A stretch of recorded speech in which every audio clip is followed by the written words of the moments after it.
नमस्कार दोस्तों, स्वागत है आपका अनलॉक फिलॉसफी में। क्या आपने कभी खुद से ये सवाल पूछा है कि कुछ लोग इतिहास बदल देते हैं, जबकि अधिकांश लोग भीड़ का हिस्सा बनकर पूरी जिंदगी गुजार देते हैं?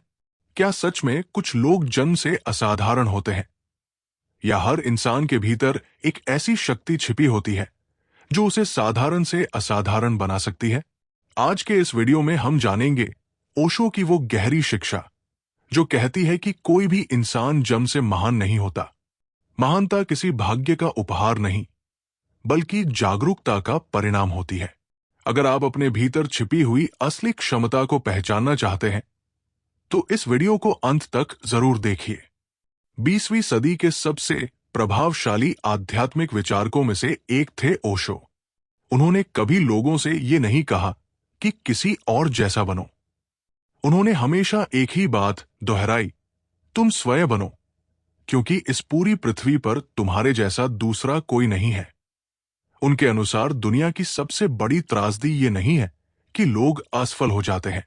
सबसे बड़ी त्रासदी ये है कि लोग अपने असली स्वरूप को जाने बिना ही जीवन समाप्त कर देते हैं।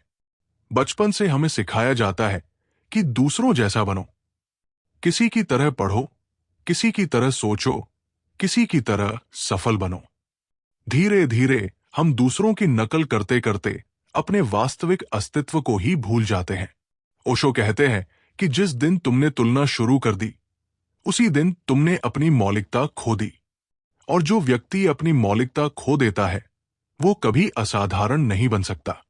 सोचिए, यदि गुलाब कमल बनने की कोशिश करे या कमल गुलाब बनने लगे, तो क्या दोनों में से कोई भी खिल पाएगा? बिल्कुल नहीं। प्रकृति में हर फूल अपनी अलग सुगंध और अपनी अलग सुंदरता के कारण मूल्यवान है। उसी प्रकार हर इंसान अपने भीतर एक अनोखी संभावना लेकर पैदा होता है। लेकिन समाज हमें यह विश्वास दिलाता है कि सफलता का केवल एक ही रास्ता है। यही भ्रम हमें भीड़ का हिस्सा बना देता है। ओशो कहते हैं कि असाधारण बनने का पहला कदम है भीड़ से बाहर निकलने का साहस। क्योंकि भीड़ कभी सच्चाई की खोज नहीं करती। भीड़ केवल सुरक्षित रास्ता चुनती है। लेकिन इतिहास हमेशा उन्हीं लोगों को याद रखता है जिन्होंने अकेले चलने का साहस किया। बुद्ध ने अकेले सत्य की खोज की, महावीर ने अकेले मार्ग चुना, कबीर ने अकेले समाज की मान्यताओं को चुनौती दी। और यही कारण है कि वे आज भी याद किए जाते हैं। ओशो कहते हैं कि असाधारण बनने के लिए सबसे पहले अपने भीतर के डर को पहचानो। हम असफलता से कम और लोगों की राय से ज्यादा डरते हैं। हम अपने सपनों को इसलिए छोड़ देते हैं क्योंकि समाज क्या कहेगा।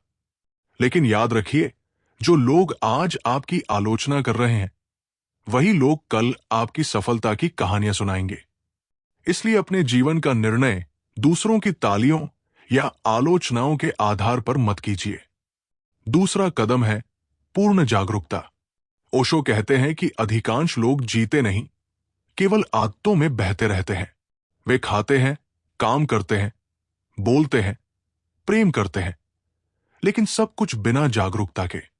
और जो व्यक्ति बिना जागरूकता के जीता है, वो कभी अपनी वास्तविक शक्ति को नहीं पहचान सकता। हर क्षण पूरी चेतना के साथ जीना ही असाधारण जीवन की शुरुआत है। तीसरा कदम है स्वयं को स्वीकार करना। जब तक आप अपने भीतर की कमियों, डर और संभावनाओं को स्वीकार नहीं करेंगे, तब तक परिवर्तन असंभव है। जो व्यक्ति स्वयं से भागता है, वो पूरी दुनिया घूमकर भी स्वयं को नहीं पा सकता। लेकिन जो व्यक्ति स्वयं के भीतर उतरने का साहस करता है, वो पूरी दुनिया जीत सकता है। ओशो कहते हैं कि याद रखो, हीरा भी कोयले की खान में ही पैदा होता है। इसलिए यदि आज तुम्हारा जीवन संघर्षों से भरा है, तो इसका अर्थ ये नहीं कि तुम साधारण हो। इसका अर्थ केवल इतना है कि तुम्हारे भीतर अभी भी वो हीरा छिपा है जिसे पहचानना बाकी है। इसलिए आज से तुलना छोड़ो, नकल छोड़ो, दूसरों को खुश करने की आदत छोड़ो और अपने भीतर की आवाज सुनना शुरू करो। क्योंकि जिस दिन तुमने अपने वास्तविक स्वरूप को पहचान लिया, उसी दिन तुम्हें किसी से बेहतर बनने की जरूरत नहीं रहेगी। तुम केवल अपने सर्वश्रेष्ठ रूप में जीना शुरू कर दोगे। और यही ओशो का सबसे बड़ा संदेश है, असाधारण बनने की कोशिश मत करो, स्वयं बनो। क्योंकि जब तुम पूरी तरह स्वयं बन जाते हो, तभी तुम सच में असाधारण बनते हो। अगर आपको ओशो का ये गहरा विचार पसंद आया हो, तो वीडियो को लाइक करें, चैनल अनलॉक फिलॉसफी को सब्सक्राइब करें और कमेंट में लिखें, मैं तुलना नहीं, अपने वास्तविक स्वरूप को चुनूंगा। मिलते हैं अगले वीडियो में एक और कालजयी दार्शनिक सीख के साथ। धन्यवाद।